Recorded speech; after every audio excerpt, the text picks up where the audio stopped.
हिंदी व्याकरण के अंदर एक और टॉपिक आता है, यानी जब व्याकरण पढ़ते हैं तो व्याकरण के अंदर यानी व्याकरण के अधीन एक टॉपिक आता है शब्द। व्याकरण की बुक पढ़ते हैं तब एक टॉपिक आता है शब्द। अब शब्द क्या होता है या शब्द कैसे बनाते हैं, वो सारी चीजें आज हम इस चैप्टर में पढ़ेंगे। तो शब्द की एक बहुत ही सिंपल सी परिभाषा है, दो या दो से अधिक वर्णों के मेल से शब्द बनते हैं। शब्द किससे बनते हैं? दो या दो से अधिक वर्णों के मेल से। तो शब्द किसके मेल से बनते हैं? दो या दो से अधिक वर्णों के। किसके? वर्णों के। वर्ण यानी जैसे अ, क, अ, ख, ये क्या है? अकेले वर्ण है। जैसे कि कमल, तो ये वर्ण नहीं है बच्चों, ये क्या है? शब्द है। तो इसको वर्ण नहीं बोलते, इसको वर्ण बोलते हैं। तो इसमें कितने वर्ण जुड़े हैं? 1 2 3 वर्ण जुड़े ना, तो इसीलिए इसके मेल को हम बोलते हैं शब्द। क्या बोलते हैं? शब्द। तो शब्द की एक बहुत ही सिंपल सी परिभाषा, एक और परिभाषा बताती हूँ मैं आपको। वर्णों का सार्थक समूह शब्द कहलाता है। शब्द क्या कहलाता है? शब्द वर्णों का सार्थक समूह। वर्णों का सार्थक समूह। सार्थक यानी होता है अर्थ, यानी अर्थ उसके साथ में जुड़ा हुआ होना चाहिए। अब जैसे कि अगर कोई पूछ ले कि शब्द किसे कहते हैं, तो अगर हम ऐसे नहीं कहे कि दो या दो से अधिक वर्णों के मेल को शब्द कहते हैं, इतना लंबा नहीं बोल के हम ये भी कह सकते हैं कि वर्णों का सार्थक समूह शब्द कहलाता है। क्या कह सकते हैं? वर्णों का सार्थक समूह शब्द कहलाता है। अब यहाँ पर आप लोगों को क्या करना है कि ज्यादा शब्दों में नहीं उलझना है। परिभाषा के अंदर ज्यादा उलझने की जरूरत नहीं है, परिभाषा को समझना है। क्या करना है? परिभाषा को समझना है। अगर तुम इन चीजों को समझ के पढ़ोगे तब तो ये तुम्हें लाइफ टाइम तक याद रहेगी। आई एम 100% श्योर कि अगर जैसे मैं बता रही हूँ, अगर वैसे आप इसको उस तरीके से इसको लर्न करोगे तो ये आपके 10-12 तक के स्टैंडर्ड तक कभी माइंड से डिलीट नहीं होगी। और ये चीज बेसिक नॉलेज है जो हर जगह काम आता है। जैसे हम छोटे होते हैं तो घर में अपन को क्या करते हैं? पानी पीना सिखाते हैं, खाना खाना सिखाते हैं, बोलना सिखाते हैं। तो वो बेसिक नॉलेज क्या होता है? जब तक हम बूढ़े हो जाते हैं तब तक भी काम आता है ना हमारे बोलने का नॉलेज वगैरह। तो लाइफ टाइम तक काम आता है। तो बेसिक चीजें अगर क्लियर होगी तो तुम्हारे आगे का नॉलेज भी बढ़ता रहेगा। इसीलिए जब शब्द के बारे में पढ़ेंगे तो तुम्हारे माइंड में ये चीज आनी चाहिए कि दो या दो से अधिक वर्णों के मेल को शब्द कहते हैं या वर्णों के सार्थक समूह को शब्द कहते हैं। अगर कोई क्लास में आ जाए या फिर कहीं आप अपने कहीं पर जाते हो, कहीं गांव जाते हो, किसी रिलेटिव्स के घर पे जाते हो और वहां पे जाके आपको कोई पूछ ले कि बेटा पढ़ाई करते हो, तो क्या हाँ, तो क्या शब्द किसे कहते हैं? या कोई टीचर ही आगे क्लास में पूछ ले कि शब्द किसे कहते हैं, तो तुम्हारे माइंड में जल्दी से आ जाना चाहिए कि वर्णों के मेल को शब्द कहते हैं। अब जैसे मैंने यहाँ पर 5 शब्द लिखे हैं। क्या लिखा है? 5 शब्द। रथ, माला, सेब, बरगद और कोआ।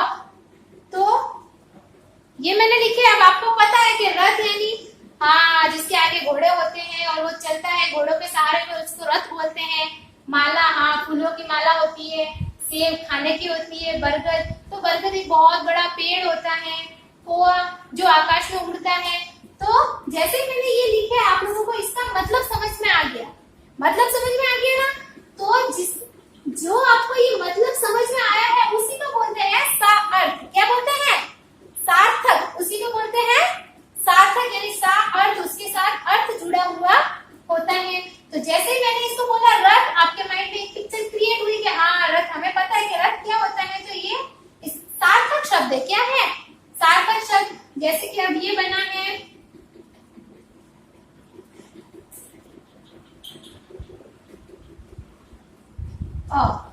अब यहाँ पे तो 2 था, यहाँ पे 4 बन गए। तो ये मैंने नेक्स्ट चैप्टर में आपको समझाया था कि स्वर के साथ व्यंजन के साथ स्वर को जोड़ने पर एक पूरा व्यंजन बनता है। ये पूरा र, इसको इसके साथ जोड़ेंगे तो ये बनेगा पूरा थ।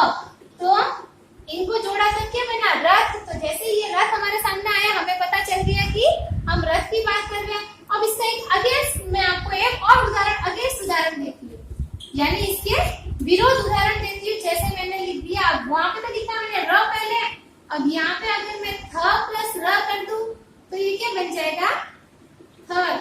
जो इसका हमें कोई प्रॉपर मीनिंग समझ में नहीं आ रहा है कि ये वर्ड तो हमने कहीं पर सुना भी नहीं है। तो ये बच्चों, ये बेटा ऐसे वर्णों का समूह है जिसका कोई मतलब नहीं है। तो जिन वर्णों के समूह का कोई मतलब नहीं होता उसे हम शब्द नहीं कह सकते। ऐसे नहीं होता कि वर्णों का मेल बोला है तो हम कुछ कोई भी वर्ण है जो ऐड कर ले, ऐसा नहीं होता। वर्णों को एक व्यवस्थित क्रम में रखना पड़ता है, वर्णों को सही से चलना पड़ता है। जैसे ABCD बोलते हैं तो ABCDEF, हम लोगों को ऐसे ही बोलना पड़ता है, ऐसा थोड़ी ना बोल सकते कि ACBFE, तो ये तो रॉन्ग में है ना, तो ये तो हमें समझ में नहीं आएगा कि ये क्या लिखा हुआ है। अगर ऐसे आएगा ABCDEF तब तो हमें पता है कि ये अल्फाबेट्स की बात कर रहे हैं। ये पता नहीं कोई मीनिंग भी हो सकता है, क्या हो सकता है, हमें इसका मतलब मालूम नहीं है। तो इसीलिए जो है हर चीज को एक व्यवस्थित क्रम देना पड़ता है। क्या करना पड़ता है, व्यवस्थित क्रम देना पड़ता है। तो वर्णों का ऐसा समूह जिसका अर्थ होता है उसे ही शब्द कहते हैं। जैसे मैंने लिखा है माला, तो म प्लस आ की मात्रा प्लस ल प्लस आ की मात्रा ला, तो ये क्या बन गया, माला। अब अगर मैं इसको उल्टा करूं तो ये क्या बन गया, लामा। इसका मतलब समझ में आ गया, नहीं आया ना? इसीलिए ये क्यों समझ में नहीं आया, क्योंकि ये व्यवस्थित क्रम में नहीं है, इसका कोई अर्थ नहीं निकल रहा है। जैसे लिखा हुआ है स प्लस ए की मात्रा से, ब प्लस अ की मात्रा ब, तो ये सेब, तो सेब का नाम लेते ही एप्पल, खाने की होती है। आगे माइंड में। अब मैं इसको उल्टा लिखूं, अगर इसको उटपटांग तरीके से लिखूं तो ये क्या हुआ, समझ में नहीं आ रहा है, व्यवस्थित क्रम नहीं है। क्या है, व्यवस्थित क्रम नहीं है। अब मैंने लिखा ब प्लस स, तो ये चीजें हमें समझ में नहीं आई क्योंकि इसका जो है व्यवस्थित क्रम नहीं है। अब जैसे लिखा हुआ है बर्गर, तो ब प्लस र प्लस ग प्लस द, तो इसको तो जोड़ेंगे तो बर्गर बनेगा, तो ये तो सही है, इसका अर्थ निकल रहा है। अब मैं इसको ऐसे उटपटांग लिख दूं तो इसका अर्थ हमें समझ में नहीं आएगा, इसका कोई अर्थ नहीं है, ये सार्थक नहीं है, इसलिए इसको शब्द नहीं कह सकते। जैसे ओ प्लस आ, पोआ, काग, पता चल गया। अब मैं इसको ऐसे लिख दूं तो क्या हो रहा है, हमें समझ में नहीं आ रहा कि ये क्या लिखा हुआ है। तो ये है जो इसका अर्थ जुड़ा हुआ नहीं है, साथ में क्या है, इसमें अर्थ जुड़ा हुआ नहीं है, इसीलिए हमें इनको समझने में थोड़ी सी कठिनाई हो रही है। तो वर्णों का ऐसा समूह केवल शब्द कहलाता है जिसका कोई ना कोई अर्थ होता है। जैसे हमने परिभाषा तो पढ़ ली कि दो या दो से अधिक वर्णों के मेल को शब्द कहते हैं। तो अब किसी भी वर्ण को मिलाने से जो बनता है उसको शब्द नहीं कहते। जैसे वर्णों को तो यहाँ पर मैंने भी मिलाया, प्लस प्लस किया ना वर्णों को, पर ये प्रॉपर शब्द नहीं कह सकते क्योंकि इनका कोई अर्थ नहीं है। अगर इसको व्यवस्थित क्रम में सार्थक रूप दे तो ही ये शब्द बनता है। तो अगर हम इसको सार्थक क्रम देकर पढ़ेंगे तो हमें जल्दी से पता चल जाएगा, इसका मीनिंग हमारे सामने आ जाएगा, एक पिक्चर क्रिएट हो जाती है हमारे माइंड में कि हम किसकी बात कर रहे हैं। मैं आपको समझाने के लिए कुछ और उदाहरण आपके सामने देती हूँ जिससे आपको थोड़ा अच्छे से समझ में आ जाए। जैसे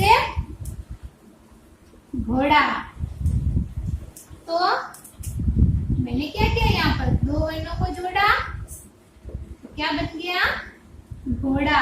क्या बना, घोड़ा। तो जैसे ही मैंने घोड़े का नाम लिया आपके माइंड में आ गया कि हाँ इसका मतलब होता है, तो ये क्या है, एक शब्द है, ये सार्थक शब्द है, इसका अर्थ निकल रहा है, इसलिए हम इसको शब्द बोल सकते हैं।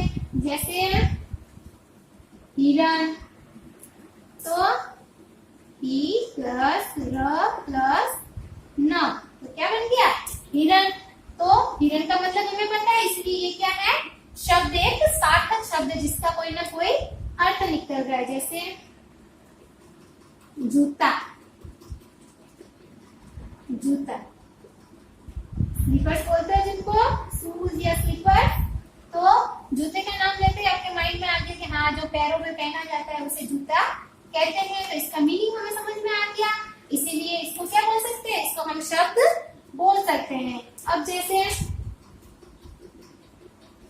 कुत्ता, तो यहाँ पर टू प्लस ता, तो ये मैंने लिखा कुत्ता, तो आपके माइंड में आ गया डॉग, हाँ इसी को बोलते हैं कुत्ता। तो इसका मीनिंग है, इसलिए आपको ये समझ में आ गया। अब जैसे तोता, तो प्लस ता, तोते का नाम लेते ही आपके माइंड में आ गया पैरट, जो ग्रीन कलर का होता है, रेड कलर की उसकी चोंच होती है। हमें पता चल गया ना कि इसका मीन्स है। तो ये क्या है, सार्थक शब्द है। ये ऐसे वर्णों का मेल है, ये कितने वर्ण, जैसे कि इसमें 3 वर्ण जुड़े हुए हैं, 3 हो सकते हैं, 5 हो सकते हैं, कितने भी हो सकते हैं, 2 भी हो सकते हैं और 4 भी हो सकते हैं। तो ऐसे वर्णों का समूह जिसका कोई ना कोई अर्थ निकलता है उसे ही हम शब्द कहते हैं। ऐसे नहीं कि मन गढ़ंत किसी भी वर्ण को जोड़ दिया और उसे शब्द बना दिया। तो ऐसे मन गढ़ंत जो वर्ण जोड़े जाते हैं, उटपटांग तरीके से जो वर्ण जोड़े जाते हैं, उसे हम शब्द नहीं कहते हैं। शब्द ओनली फॉर वही होता है जिसका कोई मीनिंग निकलता है। तो अब इतना सब कुछ हम लोगों ने पढ़ा, इन सब चीजों को पढ़ने के बाद आपके माइंड में एक ही चीज आनी चाहिए कि वर्णों का सार्थक समूह शब्द कहलाता है। अब अगर आप ये बोलोगे 2 या 2 से अधिक वर्णों के मेल से बने शब्द बनते हैं, तो ये भी सही है।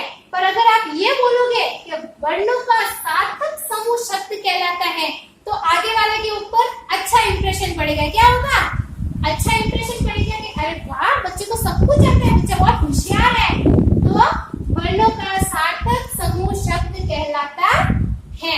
तो आज हम लोगों ने इस चैप्टर में क्या पढ़ा, शब्द क्या होता है, शब्द किसे कहते हैं, या शब्दों की परिभाषा को हम कैसे दूसरों को बताते हैं, या शब्दों की परिभाषा सीखी हमने आज। शब्दों का व्यवस्थित क्रम में कैसे रखते हैं, अगर उनको उटपटांग तरीके से उनका क्रम भंग कर दिया जाए तो उनका क्या होता है, मीनिंग नहीं निकलता और हमें कुछ समझ में भी नहीं आता। इसलिए हम लोगों ने वर्णों के व्यवस्थित क्रम को पढ़ा। तो ये सारी चीजें आप अच्छे से पढ़ो, इन चीजों को समझो, ज्यादा उलझना नहीं है, इन चीजों को समझो। ये चीजें आपकी बेसिक चीजें हैं जो लाइफ टाइम तक आपके काम आती हैं।